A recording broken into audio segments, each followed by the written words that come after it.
Thank you very much, Chairman Burr and Ranking Member Warner, for allowing me to publicly appear before your committee today. I appreciate the committee's critically important efforts to investigate Russian interference with our democratic processes. Such interference can never be tolerated, and I encourage every effort to get to the bottom of any such allegations. As you know, the Deputy Attorney General has appointed a special counsel to investigate the matters related to the Russian interference in the 2016 election. I'm here today to address several issues that have been specifically raised before this committee. And I appreciate the opportunity to respond to questions as fully as the Lord enables me to do so. But as I advise you, Mr. Chairman, and consistent with longstanding Department of Justice practice, I cannot and will not violate my duty to protect the confidential communications I have with the President. Now let me address some issues directly. I did not have any private meetings, nor do I recall any conversations with any Russian officials at the Mayflower Hotel. I did not attend any meetings at that event separate. Prior to the speech attended by the President today, I attended a reception with my staff that included at least 24 people and President Trump, though I do recall several conversations that I had during that pre-speech reception. I do not have any recollection of meeting or talking to the Russian ambassador or any other Russian officials.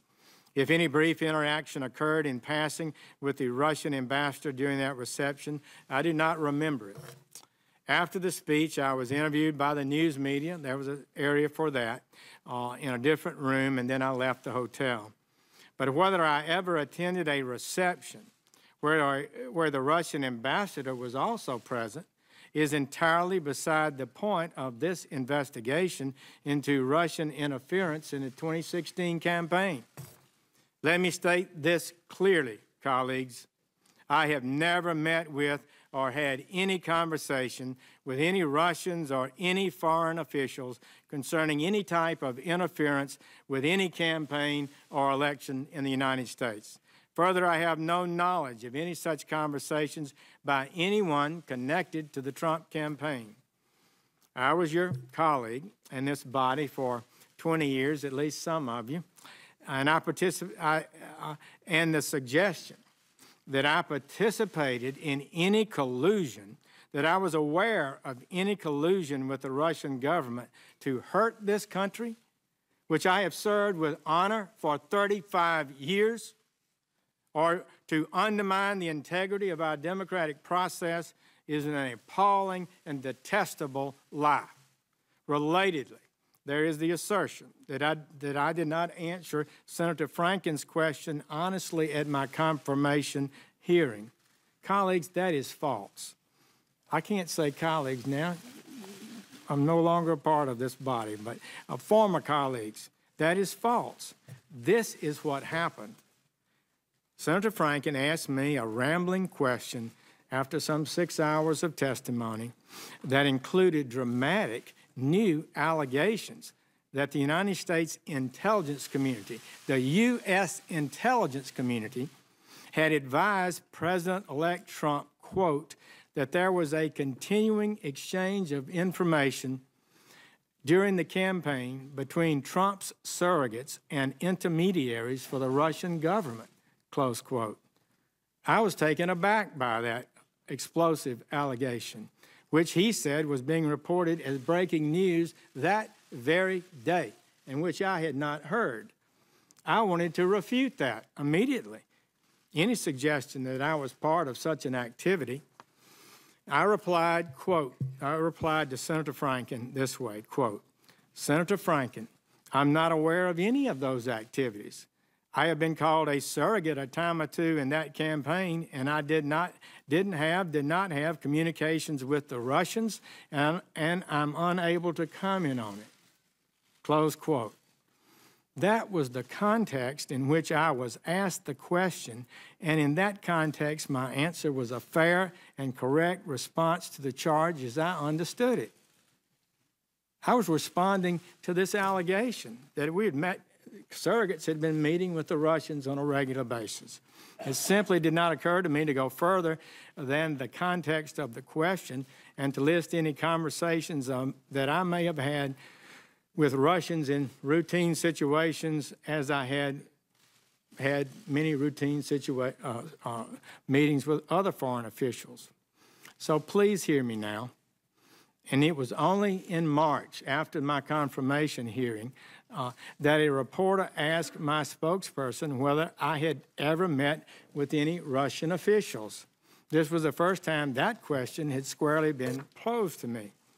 On the same day, we provided that reporter with the information related to the meeting that I and my staff had held in my Senate office with Ambassador Kislyak, as well as the brief encounter in July after a speech that I had given during the convention in Cleveland, Ohio.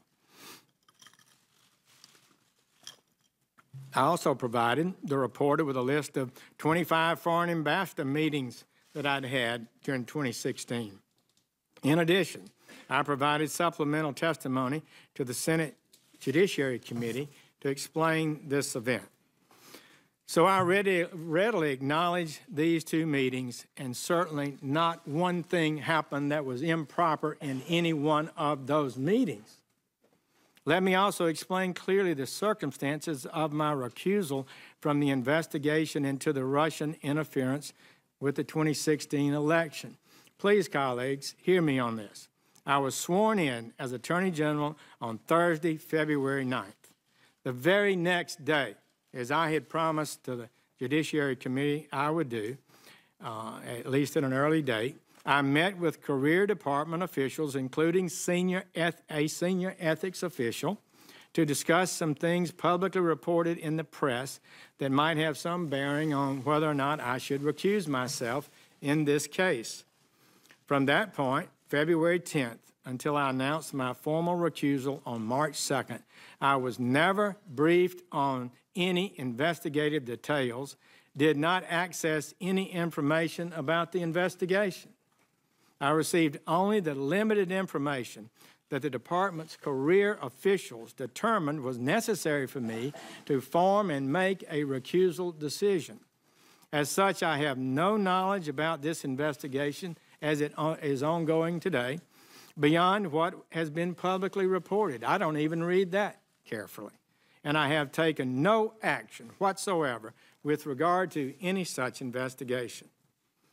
On the date of my formal recusal, my Chief of Staff sent an email to the heads of relevant departments, including by name to Director Comey of the FBI, to instruct them to inform their staffs of this recusal and to advise them not to brief me or involve me in any way in any such matters. And in fact, they have not. Importantly, I recuse myself not because of any asserted wrongdoing or any belief that I may have been involved in any wrongdoing in the campaign, but because a Department of Justice regulation, 28 CFR 45.2, I felt required it. That regulation states, in effect, that department employees should not participate in investigations of a campaign if they served as a campaign advisor. So the scope of my recusal, however, does not and cannot interfere with my ability to oversee the Department of Justice, including the FBI, which has an $8 billion budget and 35,000 employees. I presented to the President my concerns and those of Deputy Attorney General Rod Rosenstein about the ongoing leadership issues at the FBI, as stated in my letter recommending the removal of Mr. Comey, along with the Deputy Attorney General's memorandum on that issue, which have been released publicly by the White House. Those represent a clear statement of my views. I adopted Deputy Attorney General Rosenstein's points that he made in his memorandum and made my recommendation.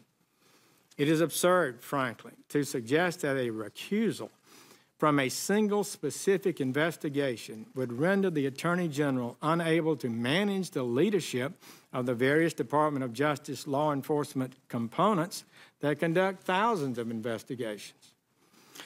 Finally, during his testimony, Mr. Comey discussed a conversation that he and I had about the meeting Mr. Comey had with the President.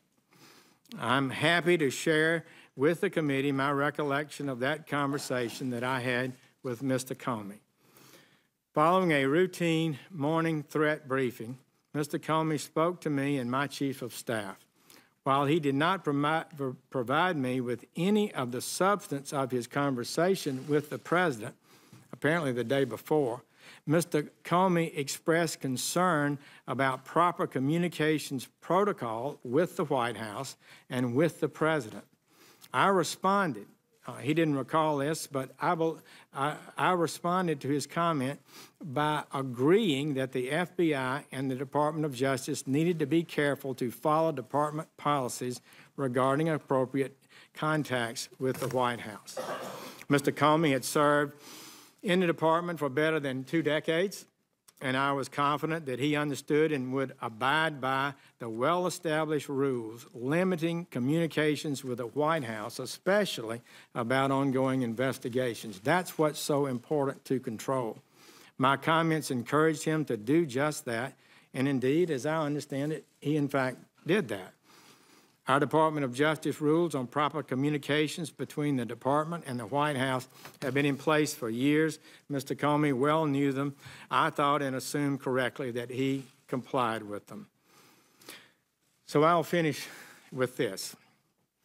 I recused myself from any investigation into the campaign for president, but I did not recuse myself from defending my honor against scurrilous and false allegations.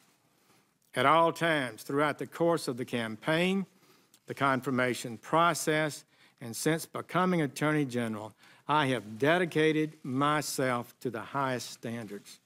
I've earned a reputation for that, at home and in this body, I believe, over decades of performance. The people of this country expect an honest and transparent government, and that's what we're giving them. This president wants to focus on the people of this country to ensure they are treated fairly and kept safe. The Trump agenda is to improve the lives of the American people. I know some have different ways of achieving this and different agendas, but that is his agenda, and it's one I share. Importantly, as Attorney General, I have a responsibility to enforce the laws of this nation, to protect this country from its enemies, and to ensure the fair administration of justice. And I intend to work every day with our fine team and the superb professionals in the Department of Justice to advance the important work we have to do. These false attacks, the innuendos, the leaks, you can be sure will not intimidate me. In fact, these events have only strengthened my resolve to fulfill my duty to reduce crime, to support our federal, state, and local law enforcement officers who work on our streets every day. Just last week, it was reported that overdose deaths in this country are rising faster than ever recorded. Last year was 52,000. The New York Times just estimated next year will be 62,000 overdose deaths. The murder rate is up over 10%, the largest increase since 1968. Together, we are telling the gangs, the cartels, the fraudsters, and the terrorists, we are coming after you, every one of our citizens, no matter who they are or where they live, has the right to be safe in their homes and communities. And I will not be deterred. I will not allow this great department to be deterred from its vital mission. Thank you, Mr. Chairman, Ranking Member Warner. I have a great honor to appear before you today, and I will do my best to answer your questions.